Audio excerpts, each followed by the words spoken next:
오늘 함께 나눌 하나님 말씀 보도록 하겠습니다. 창세기 41장 37절에서 43절 말씀입니다. 제가 한 절, 성도님들이 한 절씩 교독하도록 하겠습니다. 제가 먼저 읽겠습니다. 바로와 그의 모든 신하가 이 일을 좋게 여긴지라.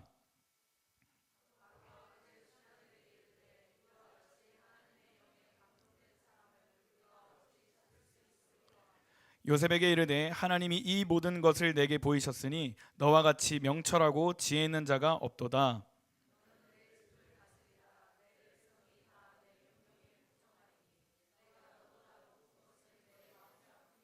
바로가 또 요셉에게 이르되 내가 너를 애굽 온 땅의 총리가 되게 하노라 하고,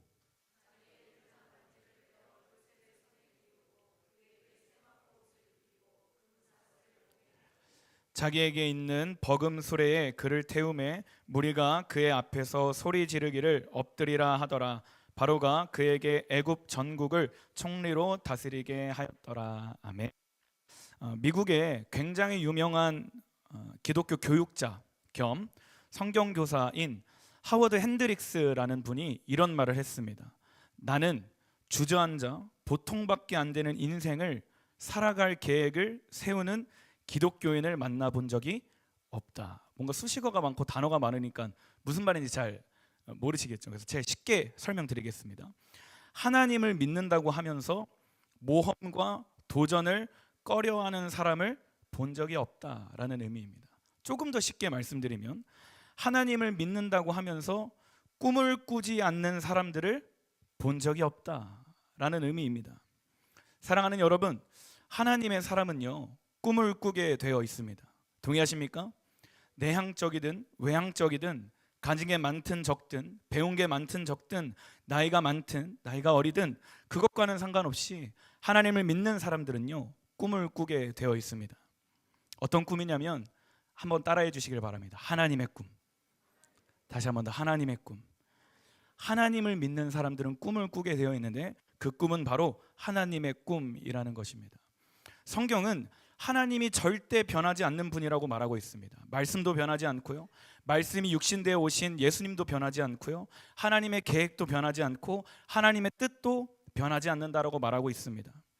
하나님은 사람이 아니시기에 마음을 바꾸시지 않고 그가 약속하시고 계획하시고 경영하고 있는 모든 것들을 반드시 이루신다라고 성경은 명확하게 기록하고 있습니다.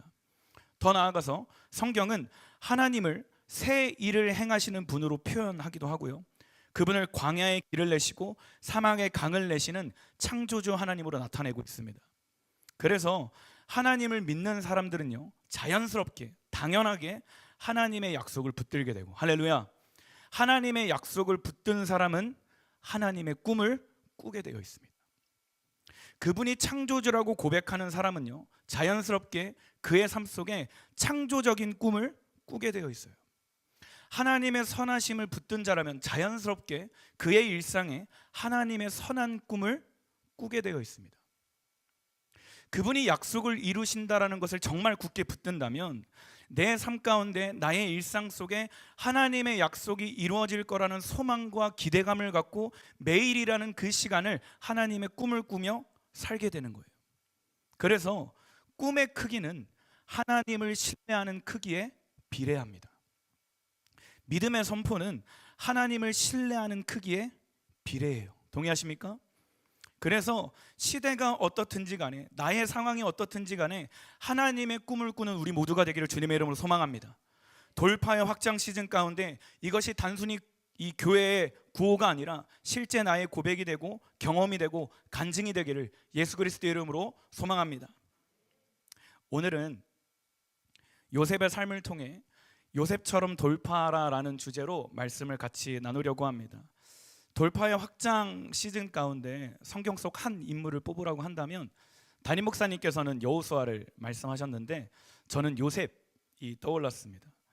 요셉하면 떠오르는 단어 뭐죠?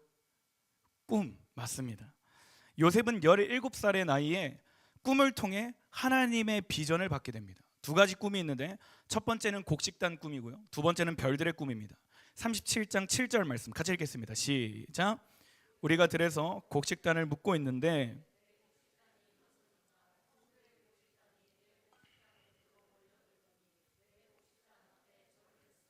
이게 요셉이 꾸었던 첫 번째 꿈이고요. 두 번째 별들의 꿈입니다. 9절 말씀 시작.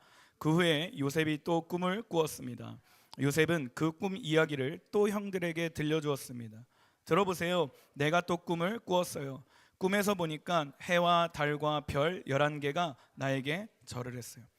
이 꿈의 표면적인 해석은요, 요셉이 높은 사람이 되어서 많은 사람들이, 특히 형제들과 자신의 가족들이 요셉에게 와서 절을 한다라는 의미입니다. 그리고 이것은 하나님이 보여주신 꿈이에요. 요셉이 꾸었던 이 두 꿈은요, 단지 17살 젊은 소년이 한낮 어느 날 스쳐가듯 꾸었던 허황된 꿈이 아니라 하늘로부터 부어진 하나님이 특별하게 주신 꿈이었습니다. 제가 서론에서 뭐라고 말씀드렸죠? 하나님은 약속을 반드시 지키시는 분이고 계획을 이루시는 분이라고 말씀드렸습니다. 이것은 저의 말이 아니라 성경이 그것을 증명하고 있는 거예요. 창세기 41장 41절에서 44절 이렇게 기록되어 있습니다. 파라오가 또 요셉에게 말합니다. 자, 내가 그대에게 모든 이집트 땅을 맡긴다. 그리고 자기 손가락에서 왕의 도장이 찍힌 반지를 빼서 요셉의 손가락에 끼워 주었습니다. 그리고 요셉에게 고운 세마포 옷도 주었습니다. 그리고 요셉의 목에 금목걸이를 걸어 주었습니다. 파라오가 요셉을 자기 수레 다음으로 좋은 수레에 태우니 사람들이 요셉이 탄 수레 앞에서 무릎을 꿇어라 하고 외쳤습니다. 이렇게 하여 파라오는 요셉에게 이집트의 모든 일을 맡겼습니다. 파라오가 요셉에게 말했습니다. 나는 파라오다. 이제는 모든 이집트 땅에 누구라도 그대의 허락 없이는 손과 발이라도 함부로 움직이지 못한다. 그리고 실제 흉년의 때가 들었을 때 요셉의 형들이 요셉에게 와서 절을 하게 됩니다.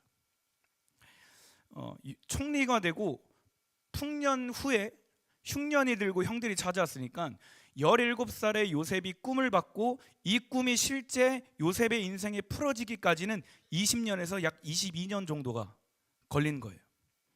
제가 여기서 시간을 강조하는 게 아니라 시간이 얼마나 흐르든지 간에 그것이 중요한 것이 아닌 하나님의 뜻이 반드시 이루어진다는 것이 중요합니다. 사랑하는 여러분, 반드시 기억하셔야 합니다. 하나님은요, 꿈을 반드시 이루시는 분입니다. 이것을 정말 믿고 있다면, 정말 이것을 동의하신다면 우리는 스스로 질문해 보셔야 돼요. 나는 오늘 어떤 약속을 붙들고 있는가? 하나님이 약속을 반드시 이루시는 분이고 말씀을 반드시 이루시는 분이고 꿈을 주시고 돌파와 확장을 이루시는 분이라면 나는 오늘 어떤 말씀을 붙들고 오늘이란 시간을 기대하고 살아가고 있는가? 이 질문을 우리는 정직하게 해봐야 되는 거예요. 지금 여러분의 인생 가운데 하나님의 일하심이 당장에 느껴지지 않을 수는 있지만 계속해서 제가 강조드리는 것은 요셉의 인생의 뜻을 이루신 하나님은 우리의 인생에 동일하게 역사하실 줄 믿습니다. 그러니 포기하지 않고 끝까지 돌파와 확장을 이루어내는 우리 모두가 되기를 주님의 이름으로 소망합니다. 아멘. 여기서부터가 중요합니다. 좀 흥미진진한 얘기인데요, 잘 따라와 주시면 감사하겠습니다. 요셉의 인생을 보면요, 꿈을 꾸기 시작한 그 순간부터 단 한순간도 편한 날이 없었어요. 요셉이 거의 이제 베냐민 그 위에 막둥이 중에 막둥이로 태어났잖아요. 아빠한테 이쁨을 받았는데 성경에 뭐라고 기록되어 있냐면 그의 형제들이 요셉의 인사를 받아주지 않아요. 그러니까 미움을 받았던 거죠. 근데 그러다가 요셉이 17살의 나이에 꿈을 꾸죠. 그리고 형들한테 정말 눈치 없이 그 꿈을 그냥 선포합니다. 꿈의 내용이 뭐예요? 곡식단, 우리가 곡식을 거두고 있는데 내 곡식단이 갑자기 커지더니 형들의 곡식단이 내게 와서 절합니다. 이 얘기를 지금 자기를 미워하고 있는 형들한테 얘기하는 거예요.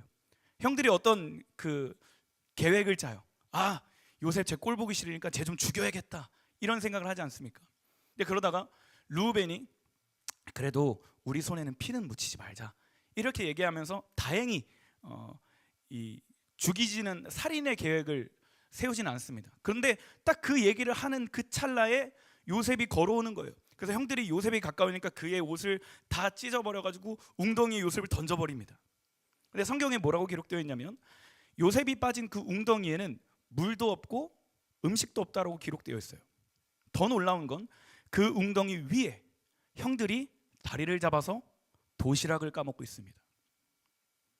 그 위에서 형들은 어떤 얘기를 하고 있었을까요? 성경은 침묵하고 있지만 한번 상상해 보시면 그때 요셉이 웅덩이에 빠져서 형들 나 좀 꺼내줘요. 내가 도대체 뭘 잘못했어요? 내가 올라가면 형들한테 앞으로 잘할게요. 막 이렇게 얘기를 했는데 형들은 들은 책도 안 하고 자기를 그냥 막 하면서 깔깔깔 뭐 비웃을 수도 있었겠죠. 기록되진 않겠지만 그때 요셉의 마음은 어땠을까요?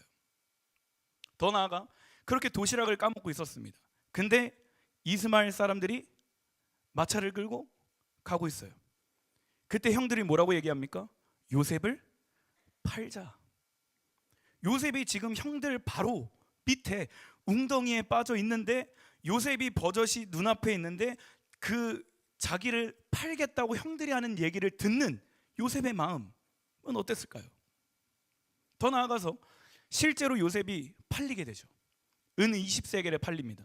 은 20세겔은 오늘날 우리나라 돈으로 환전하면 약 120만 원 정도가 돼요. 그럼 17살 나이에 앞으로 살아갈 평생의 인생값을 120만 원에 팔리는 거예요. 그것도 120만 원을 자기 주머니에 들어가는 것도 아니고 형들 주머니에 들어갑니다. 방금 전까지 아빠한테 이쁨 받아서 채색 옷을 입고 있었는데 노예 신분이 되어서 팔려가요. 시편 105편을 보면요 뭐라고 기록되어 있냐면 요셉의 발에 족쇄를 채우고 요셉의 목에는 쇠고랑을 차서 끌려가고 있다라고 성경은 기록하고 있습니다. 그때 노예로 끌려갈 때 요셉의 마음은 어땠을까요? 요셉이 노예로 팔려가서 보디발의 집에 가죠.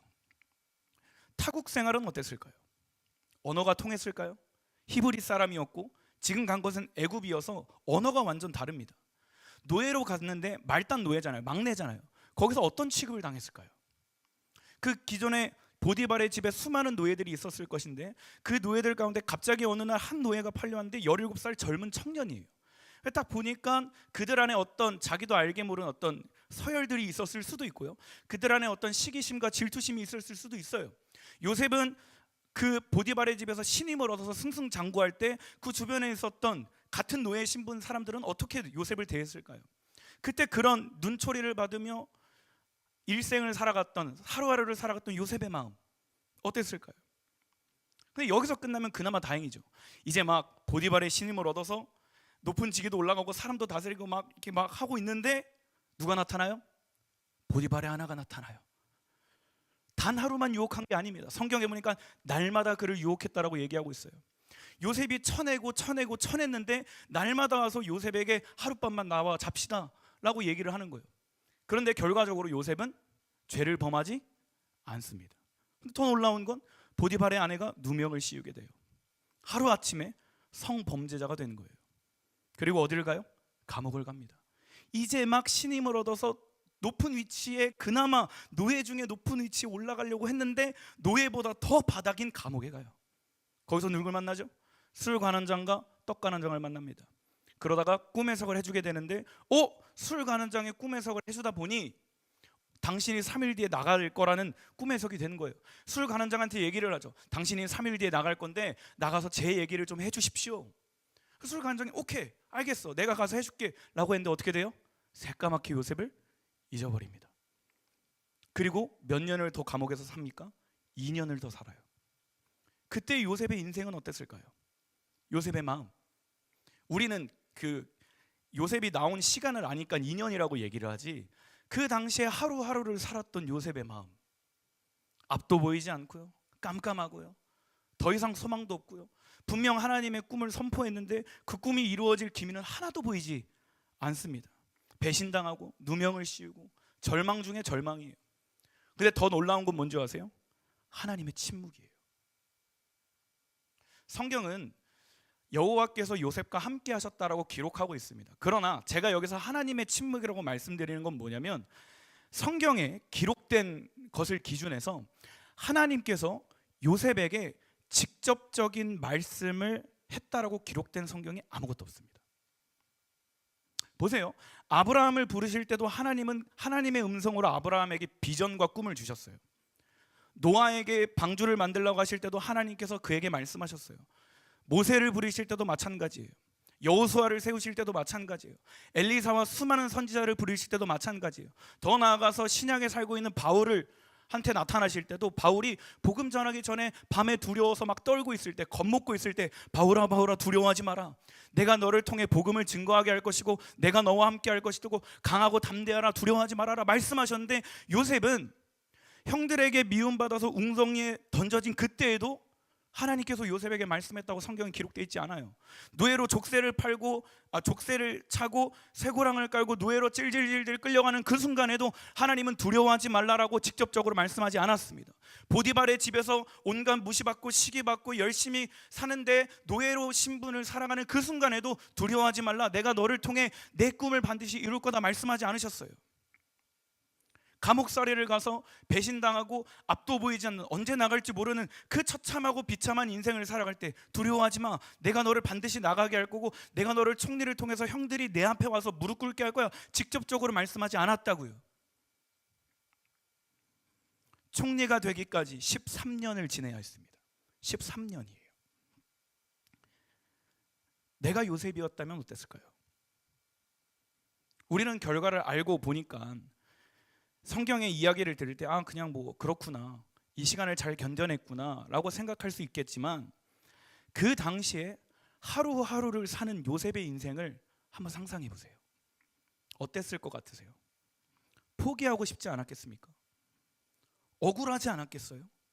그가 잘못한 게 뭐가 있습니까? 꿈을 꾼 게 잘못이에요? 꿈을 선포한 게 잘못이에요? 열심히 성실히 충성되게 산 게 잘못입니까? 아니잖아요. 하나님을 믿는 게 잘못이에요? 아니에요. 요셉도 사람인지라 감정이라는 게 있고 이성이라는 게 있어서 이해되지 않는 것 투성이었을 것입니다. 새로운 환경과 의도치 않은 인생에서 그는 답답하고 어떤 절망과 무기력함을 느꼈을 수도 있어요.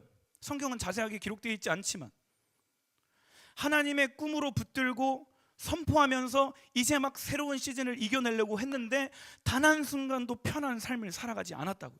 좀 나아지려고 하면 무너지고, 나아지려고 하면 배신당하고, 나아지려고 하면 버림받고, 나아지려고 하면 누명을 씌우고, 자기의 인생을 봐도 13년이 흐를 때 꿈이 나아질 것 같은 기미가 하나도 보이지 않는 거예요.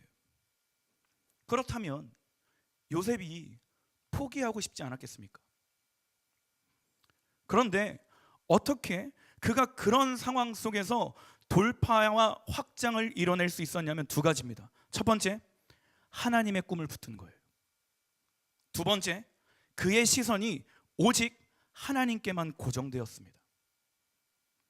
그가 그렇게 비참한 인생 속에서, 처참한 현실 속에서도 돌파를 이루어내고 확장을 이뤄낼 수 있었던 이유는 그가 바라보고 있는 하나님, 그가 믿고 있는 하나님이 신실하다라는 것을 요셉을 붙들고 있었다라는 거예요. 하나님은 변하지 않는다라는 그 믿음이 요셉 안에 굳건히 자리 잡고 있었기 때문입니다. 나에게 약속을 주신, 나에게 꿈을 주신 하나님은 변하지 않고 계획을 이루시고 경영하는 것을 반드시 이루신다라는 믿음이 요셉에게 있었기 때문에 나에게 꿈을 주신 그 꿈이 절대 변하지 않고 반드시 이루어질 거라는 그 꿈, 그 소망과 그 기대를 요셉은 품고 산 거예요. 이 타이밍에 우리는 더욱더 더 솔직하게 질문해 봐야 됩니다. 요셉이 그렇게 꿈을 붙들고 그의 인생의 어려움과 절망 속에 돌파하고 이뤄냈다면, 꿈을 붙드는 게 그렇게 중요하다면, 오늘날 나는 하나님의 꿈을 꾸고 있는가? 오늘 내가 붙들고 있는 하나님의 꿈이 있는가? 나의 현실과 상황 속에서 이것을 돌파하고 이겨낼 수 있는 하나님의 꿈을 꾸고 있는가? 예수님을 믿는다는 것은 다른 말로 하나님의 꿈을 꾼다는 것과 같은 의미입니다. 하나님의 꿈이 우리의 인생 가운데 중요한 이유가 뭐냐면 신앙적 지지대 역할을 해요. 사랑하는 여러분, 꿈을 꾼다는 건 다른 말로 하나님께서 나와 함께 하신다라는 믿음의 고백인 줄 믿습니다. 꿈을 꾼다는 것은 하나님께서 지금도 나를 지키시고 인도하신다라는 믿음의 고백인 줄 믿습니다. 꿈을 꾼다는 건 변하지 않고 반드시 이루어질 하나님의 말씀이, 진리의 영이신 성령님이 오늘도 나와 함께 하신다라는 믿음의 고백인 줄 믿습니다. 그렇기 때문에 꿈을 꾸는 자는요, 오늘의 상황을 이겨낼 수 있는 거예요. 어두운 터널을 지나갈 수 있는 거예요. 겨울을 이겨내고 꽃을 피는 그 계절을 맞이할 수 있게 되는 줄 믿습니다. 하나님께서 요셉에게 꿈을 미리 주신 이유가 무엇일까요? 하나님은 반드시 요셉의 인생의 그 일을 반드시 이루실 것인데 왜 굳이 노예로 팔려가기 직전에 그 꿈을 꾸게 하셨을까요? 저는 요셉에게 신앙적 지지대를 세워주기 위한 하나님의 큰 그림이라고 믿습니다. 요셉이 앞으로 겪어야 하는, 돌파해야 되는 인생의 문제 가운데 하나님의 약속이 없었다면, 하나님의 꿈이 없었다면 요셉은 포기했을 거예요. 절망 속에서, 변하지 않는 오늘 속에서, 아니 더 처참히 짓밟히는 자신의 인생 속에서 하나님의 꿈이 없었다면, 신앙적 지지대가 없었다면 그는요, 불안함과 두려움, 억울함과 분노 때문에 그의 미래가 어떻게 달라질지 그 누구도 장담할 수 없습니다. 마찬가지로 오늘날 우리에게도 하나님은 꿈을 주시는 분인 줄 믿습니다. 꿈을 주시는 이유는 우리를 통해 하나님께서 하실 일이 있기 때문인 줄 믿습니다. 우리가 얻어야 할 기업이 있고, 할렐루야, 우리가 이루어야 할 하나님의 부르심과 사명이 있기 때문인 줄 믿습니다. 하나님의 꿈을 꾸는 우리 모두가 되길 소망합니다. 아름다운 꿈의 교회, 이 교회를 지을 때 그 이름이 진짜 중요하잖아요. 저는 우리 교회의 이름을 정말 사랑합니다. 아름다운 꿈, 하나님의 꿈, 그 꿈을 꿀 수 있는 우리 모두가 되길 주님의 이름으로 소망합니다. 성도는 꿈을 꾸는 사람이에요. 아브라함은 노년 때 하나님의 말씀, 하나님의 꿈을 따라 평생을 살았고요, 75세의 부르심을 받았죠. 갈렙은 85세에도 꿈을 잃지 않았습니다. 소년 다윗, 다니엘, 요셉도 어렸을 때 10대에 하나님의 꿈을 받고 살았어요. 가장 작은 지파였고 쓸모없고 나약하고 싸움도 못하고 찌질이 중에 찌질이었던 기드온도요, 상황을 뛰어넘는 하나님의 꿈을 꾸기 시작했습니다. 어부 베드로도요, 직업에 제한받지 않고 그 직업을 뛰어넘어서 상상하지 못할 하나님의 꿈을 받고 그 꿈을 이루며 산 거예요. 예수님을 배신하고 돌아섰지만 예수님과 다시 만나서 예수님의 은혜 속에, 예수님의 사랑에 가득 잠겨서 예수님이 다시 한 번 더 베드로에게 꿈을 주셨을 때 베드로는 그 꿈을 붙들고 십자가를 거꾸로 지면서까지 복음을 증거하는 일에 쓰임받았습니다. 사랑하는 여러분, 하나님의 꿈이 오늘날 우리에게 더 선명하게 나타나기를 주님의 이름으로 소망합니다. 아멘. 마지막 두 번째입니다. 요셉이 그 시간을 견뎌낼 수 있었던 이유는 그의 시선이 하나님께 고정되었기 때문이에요. 사실 꿈보다 이게 핵심입니다. 이게 더 중요해요. 요셉의 시선은 언제나 주님을 향해 있었어요. 요셉이 꿈을 붙들 수 있었던 이유는 요셉은 꿈을 집중한 게 아니라 그 꿈을 주신 하나님을 바라보았습니다. 요셉은 인생 속에 그 꿈이 어떻게 이루어지지, 언제 이루어지지, 그것을 바라본 것이 아니라 지금 나와 함께하고 계신 하나님을 바라봤어요. 어느 상황 속에서, 어느 시간 속에서 그의 시선이 하나님께 고정되다 보니 자연스럽게 계속해서 부어지는 하나님의 꿈을 꾸게 되고, 하나님의 약속을 붙들게 되고, 하나님의 시선이 느껴지고 하나님의 꿈이 더 선명해지고 확신이 차기 시작하자 요셉은 그 속에서 포기하지 않고 더 성실하게, 더 충실되게 사람들에게 인정을 받으면서 그 어려운 상황을 돌파하고 나갈 수 있었던 거예요. 요셉의 인생을 한번 떠올려 보세요. 억울함 투성이죠. 유혹 투성입니다. 불평할 만한 이유가 가득했어요. 그죠? 포기해도 누구도 뭐라 할 수 없는 상황이에요. 도망가거나 스스로 목숨을 끊어도 충분히 납득될 만한 불쌍한 인생이에요. 우리는 그 누구도 요셉과 같은 인생을 살아본 적이 없잖아요.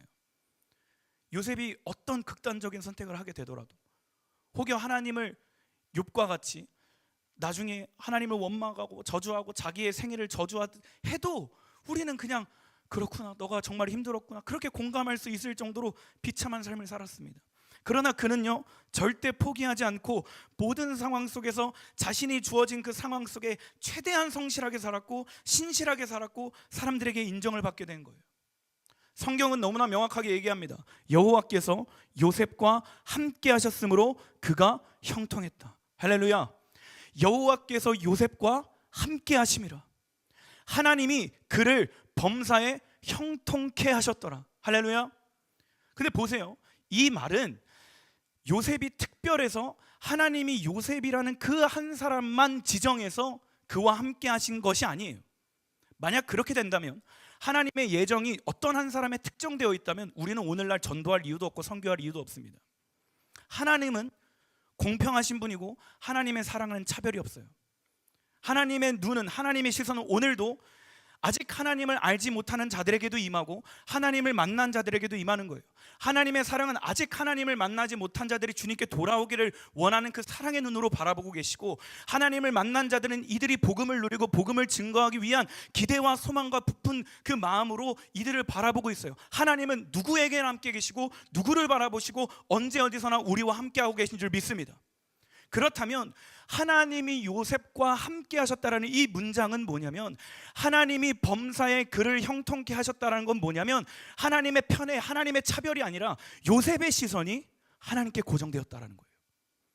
하나님은 지금도 요셉을 바라보고 계시고, 하나님은 지금도 우리와 함께 계시고, 하나님은 지금도 우리의 시선을, 우리를 바라보고 계신데, 문제는 나의 시선이 하나님께 고정되어 있지 않다라는 게 문제라는 거예요.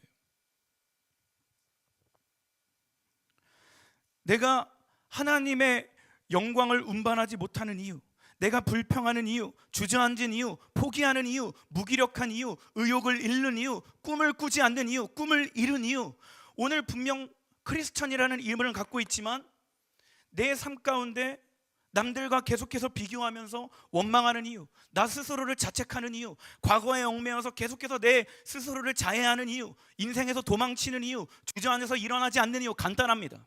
나의 시선이 하나님께 고정되어 있지 않아서 그래요. 예배 자리에 있어도 예배가 되지 않는 이유, 기도해도 분명 기도하는 시간이고 기도하는 자리였는데, 분명 뭔가 기도했는데 기도가 끝나고 일어나는데 그 어떤 소망도 없고, 기도하는 시간이 너무 지루하게만 느껴지고 딱딱하게만 느껴지고 율법적으로만 느껴지고, 하나님의 말씀을 읽어도 이건 그냥 뭐 성경에 기록된 과거에 있었던 일, 아니면 성경을 읽을 어떤 그 갈망도 일어나지 않고, 내 삶에 하나님의 나라가 운반되어야 되고 하나님의 뜻이 나타나야 되고 하나님의 나라가 나를 통해 이 삶에 드러나고 확장되어야 한다고 하는데, 나를 통해 내 입술에서 예수 그리스도가 증거되지 않는 이유, 내가 만나는 사람들 속에 예수님을 나타내고 증거하는 말보다 내 인간적인 생각과 내 감정을 더 나타내는 이유, 예수님의 꿈을 이루기 위한 어떤 계획과 그것을 살아내는 것이 아니라 나의 편안함과 나의 평안함과 나의 유익과 만족을 더 추구하는 이유, 간단합니다. 오늘 나의 시선이 하나님께 고정되어 있지 않아서 그래요. 그러나 하나님을 바라보기 시작할 때 그 어떤 장애물도 뛰어넘게 될 줄 믿습니다. 하나님을 바라보기 시작할 때 오늘 나를 창조하시고 나를 인도하시고 나를 부르신 하나님의 꿈이 부어질 줄 믿습니다. 하나님께 시선을 고정하면 얻을 기업이 보이기 시작할 거예요. 돌파와 확장이 일어날 줄 믿습니다. 저도요, 솔직하게 정직하게 말씀드리면 부끄럽지만 지금 목사님께서 근 2달 정도를 돌파 확장 시즌을 말씀하셨잖아요. 처음에 돌파 확장의 시즌입니다 라고 하셨을 때 그냥 교회의 돌파 확장의 시즌이구나 이렇게만 생각을 하고 선포하고 그렇게 있었어요. 근데 어느 순간 제 안에 답답함이 막 느껴지는 거예요. 뭐지 하다가 돌파 확장 하면서 스스로 질문을 던져본 거예요. 하나님께서 오늘 나에게 다음 스테이지로 나아가게 하신다면 내가 돌파하고 확장할 영역은 뭐지? 이 질문을 스스로 던지게 되는 거예요. 그러다 보니까 이 자리에서 이렇게 얘기해도 되나 모르겠지만 저도 너무 안주해 있었던 거예요. 제 어떤 그 루틴, 뭐 물론 앞에 계신 성도님들에 비해 한참 부족하지만 제 나름대로의 어떤 경험, 어떤 제가 알고 있는 어떤 지식의 한계에 갇혀서 그냥 뭐 이 정도 신앙, 이 정도 믿음이면 되지 하면서 제 안에 어떤 기대감도 어떤 소망도 없었던 것이 보이기 시작하더라고요. 그래서 사실 오늘 이 수요 예배가 원래는 다른 주제였습니다. 다른 주제로 설교를 다 준비했었는데 저희 청소년부에서 이 요셉에 대한 이야기를 증거하고 나누면서 우리 이 수요 예배도 같이 나눠야겠다라는 생각이 든 거예요. 사랑하는 여러분, 주님께 시선을 고정할 수 있는 우리 모두가 되길 소망합니다. 오늘 여러분을 향한 하나님의 꿈이 있다라는 것을 붙들길 소망합니다. 요셉의 꿈을 한번 생각해 보세요. 그 꿈에 하나님이 등장하지 않아요. 다시 한번 생각해 보세요. 곡식단 꿈이에요. 해와 달과 별이 자기한테 나와서 절하는 꿈이에요. 거기에 하나님의 어떤 것도 등장하지 않고 하나님의 음성도 없고 하나님처럼 보이는 어떤 형상도 보이지 않았습니다. 그냥 그 현상이 끝이에요. 그러나 요셉은 그 꿈을 단순히 1차원적으로 해석하지 않았습니다.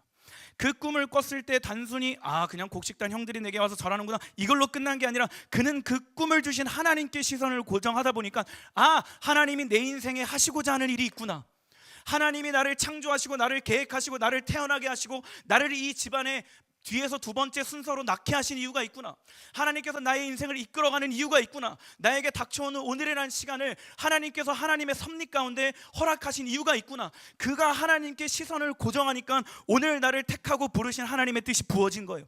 그 뜻이 부어지니까 요셉은 그 절망스러운 인생 가운데 돌파와 확장을 이뤄낸 것입니다. 13년의 인생을 한번 봐보세요. 어디가 형들이 와서 절하게 되는 인생이에요. 어디가 노예로 팔렸는데 형들이 노예한테 와서 절을 할 수 있겠습니까? 못하죠. 성범죄자예요. 하루아침에 CCTV가 있기를 합니까? 녹음 파일이 있기를 합니까? 증거가 있기를 합니까?